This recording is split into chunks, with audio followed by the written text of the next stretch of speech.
Team Malizia lead the fleet around Cape Horn, winning the Roaring Forties trophy and heading north to the finish line in first place. Malizia first at Cape Horn! Yay!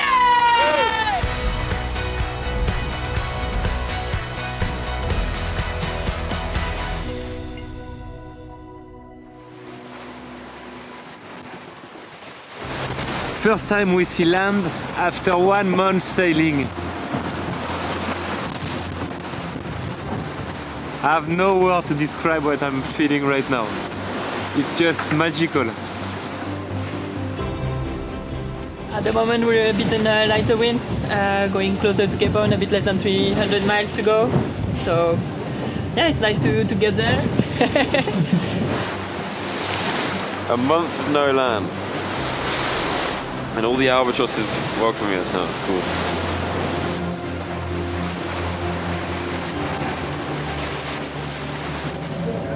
The little treats. This is for the boss.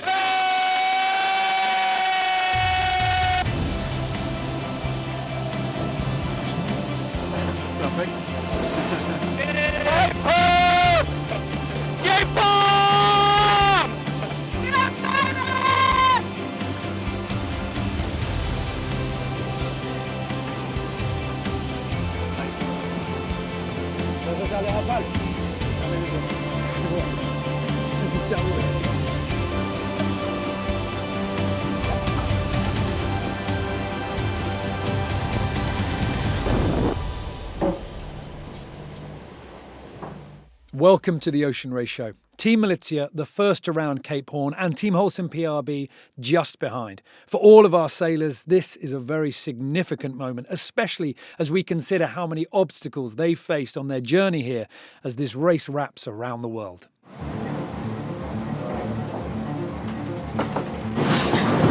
Sixth time for you. The sixth time. Yeah, so this was my fourth time rounding Cape Horn.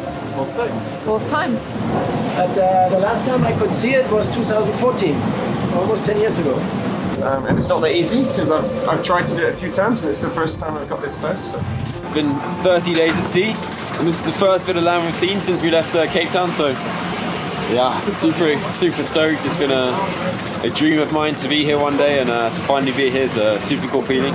I think the thing that stands out is that every time is very different, and I remember the first time I went round it was in darkness, and it was obviously my first time, so it was pretty special. Leaving from France, twice we broke a rudder just after the Kerguelen Islands. We finished in the Indian Ocean. The other time we broke our mast just off France.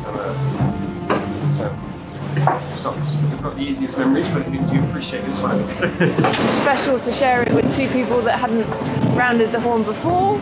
You know, it's been a lot of work to get here, and to also be here as the first boat is an incredible achievement. So it's a really special moment to see the land and to kind of feel the leaving of the Southern Ocean now. Their first rounding, or one of many, the sailors on board Team Malizia and Team Holcim-PRB clearly proud to have the Southern Ocean behind them. But what about our other two boats racing on this leg? As our first two teams passed the Horn and turned to the north, 250 miles behind, Biotherm and 11th Hour Racing Team were feeling deflated as the light winds was halting their progress while they fought against each other for third place. Charlie Enright had taken the American team closer to the shore and started to make progress along the Chilean coast, while Biotherm struggled to find enough wind to make any movement at all. Their decisions had put them right in the middle of changing breeze, and with their sails unable to fill, clouds lifting what little wind there was away, and knowing that 11th Hour Racing Team were getting past, it was a hard moment for the crew. So we are stuck in no wind, not very far from Cape Horn. It's the first time I've been here with no wind. It's a bit unusual for the Southern Ocean and the what are they called? Furious 50s. They're not very furious today.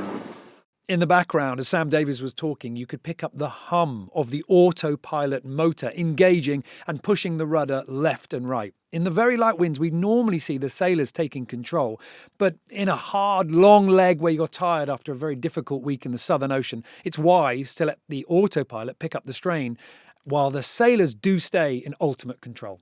So we're using the remote control all the time to follow this really shifty light wind. With the pilot remote control steering each one of us on our watch to try and capture the best little zephyr of wind. We've got the stack forward to make the boat, the trim of the boat right for the light winds, and doing everything we can to get out of here as quick as possible. The work paid off, and sailing out from under the light winds, Biotherm was reaching with speed towards Cape Horn once again, but they had given 11th Hour Racing Team a chance to steal third and were now behind the American team heading for the tip of South America. Charlie Enright and his team had capitalised on going closer to the shore earlier, a move that seemed risky at the time, but the long game paid off, and the Americans were next to pass Cape Horn on Tuesday, followed by Biotherm 30 miles behind.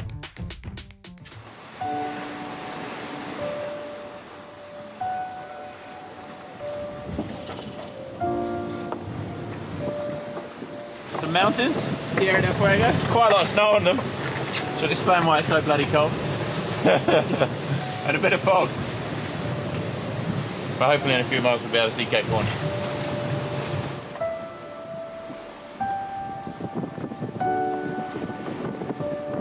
6 ocean races and 5 Cape Horn across it, so you can't take them for granted. Good percentage. But the percentage is not bad, yeah. Also say it wasn't a... That's good. To be honest, I'd say one of my biggest achievements, I think, getting this thing it feels like that. Because there was definitely a couple of moments where I was like, that's us done, you know. And I think, you know, this is 4th time maybe in the Southern Ocean, definitely the longest one. It's a pretty incredible thing to do it in one go. When you get here, it's a pretty cool moment, and pretty cool achievement, and a pretty special one. I think none of us will ever forget, so.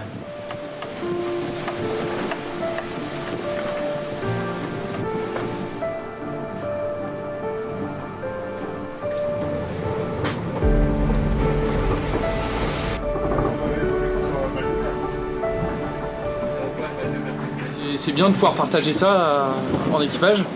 Puis on a aussi envie de partager ça avec toute l'équipe technique qui a préparé le bateau depuis 1 an et voilà, c'est hyper beau. Bon, c'est très dur les conditions, beaucoup de mer, il fait hyper froid, il y a de la neige partout, c'est très beau.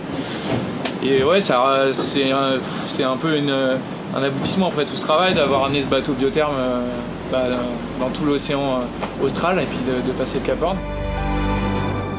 It's the 4th time I've passed Cape Horn, rounded Cape Horn, should I say. And I think this time, in terms of view, it's probably the most spectacular rounding of Cape Horn because there was so much snow. And we came in close from the northwest, and so we came down the coast, and it was absolutely beautiful.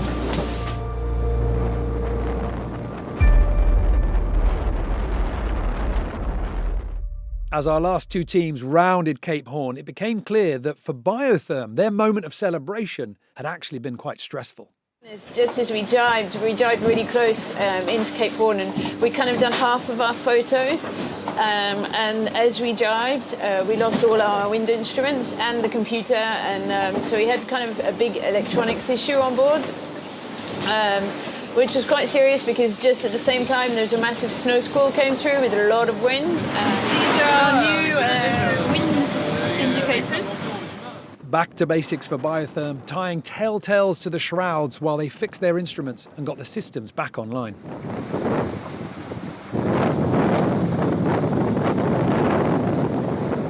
All 4 boats competing in this leg round the Cape and rightly celebrating this achievement. And for one of those boats, Team Malizia, this was even more special. They have won the Roaring Forties trophy, a stunning design from 1973 forged from metal with an albatross, the symbol of the Southern Ocean, flying over a tormented ocean. It looks like it could be a broken spar from the early days of the Whitbread Round the World race. It's a reminder of what it takes to race through this part of the world. When each of our teams sailed past the Cape of Good Hope, they started a stopwatch counting every second until they rounded Cape Horn 11,000 miles away. Whoever sailed those miles in the shortest time takes the trophy. And while Boris Herman and his team were third to pass the Cape of Good Hope, they were the first at Cape Horn, leaving no doubt as to who had completed the run in the best time.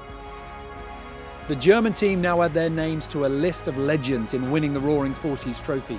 And it's significant. Since 1997, 8 editions ago, every boat that has won the Roaring Forties trophy has gone on to win the ocean race. We'll have to see if this team can do the same. But this is where we have to remind ourselves of just how much of this leg we still have left to go, 2,000 miles now that the boats have rounded Cape Horn. So let's remind ourselves of where we are in this leg. We have 2 boats out in front with around about a 300-mile advantage, but an incredibly tricky forecast set to roll over the course that could wipe out that lead.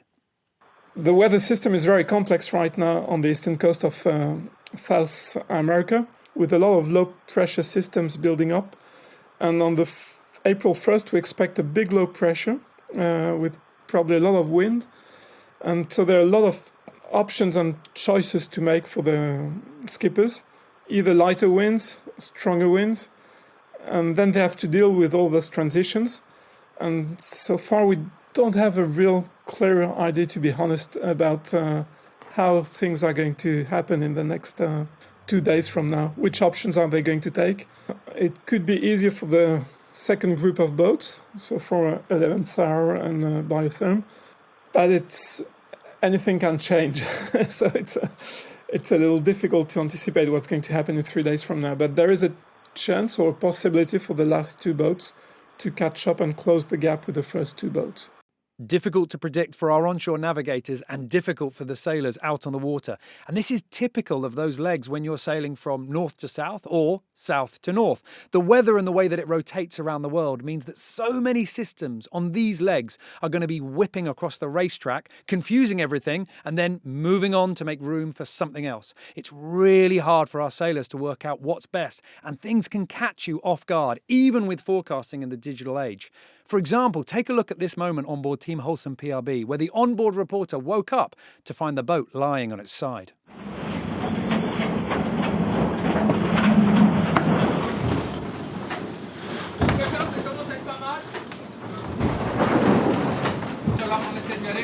Alarme angle de gîte. Alarme angle de gîte. Quille, une personne de chaque côté de la barre.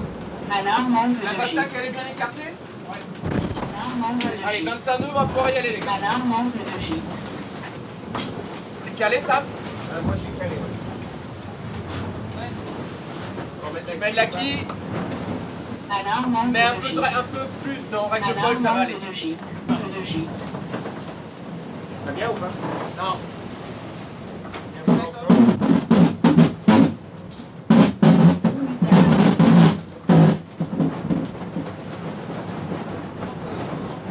Ça arrive doucement, 260, 65, 70.